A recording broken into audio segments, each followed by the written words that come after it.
ওকে বলেন পেপার দেখাইতে। ওটা একটা চক্রের সাথে জড়িত।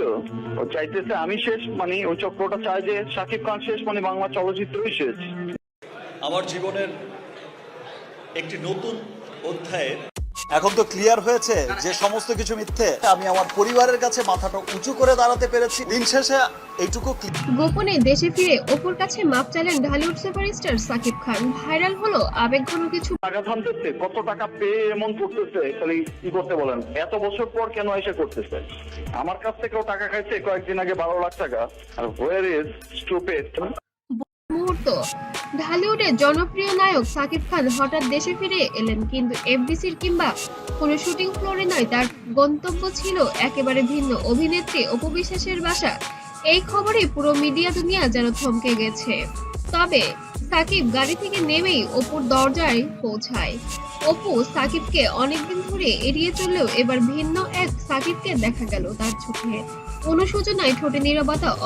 আমি বেশ কিছুদিন ধরে বলছি যে গণমাধ্যমকে আমি আমার ব্যক্তিগত কোনো কিছু আসলে বলতে চাই না, কারণ ব্যক্তিগত ব্যাপারগুলো অবশ্যই দরজার ওপাশে দাঁড়িয়ে কড়া নাড়লেন অপুর ঘরে। অপুর ডায়লগটা এমনই ছিল, এই সময় তোমার আসার মানে কি সাকিব? সবকিছু ভেঙে তোমার লজ্জা করে না? তুমি জানো না? আপনারা জানেন আসলে বাইরে যাওয়ার কথা ছিল, কিন্তু সে তো এখন অনেকটা বড়। যে ভাইয়ের কথা বলছে, সে ম্যারিড। দেওয়ার পর এখন কি চাইছো? সাকিব বলে, আমি ভুল করেছি অপু, আজ শুধু তোমার কাছে ক্ষমা চাইতে এসেছি। ক্যামেরায় ধরা পড়েছে সেই অবিশ্বাস্য মুহূর্ত। সাকিব খান সত্যি অপুর সামনে হাত জোর করে দাঁড়িয়ে আছেন।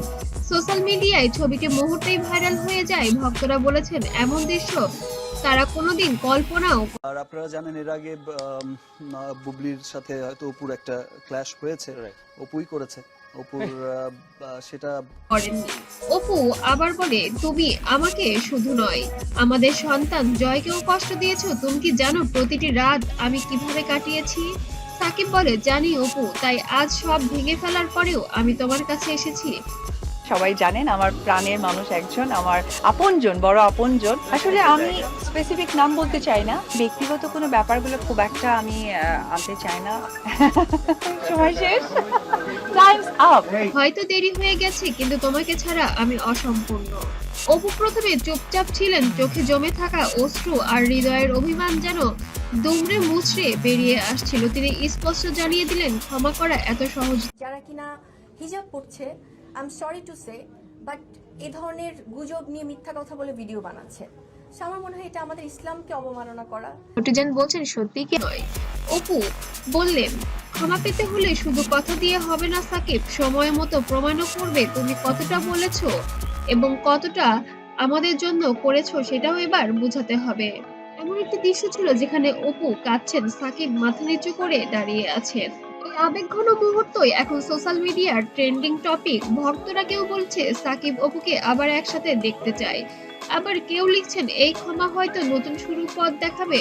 মাঝে মাঝে যখন দেখি সোশ্যাল মিডিয়াতে, গানটা কি জানি, বিধি তুমি বলে দাও আমি কার, নাকি কি মনে হয়?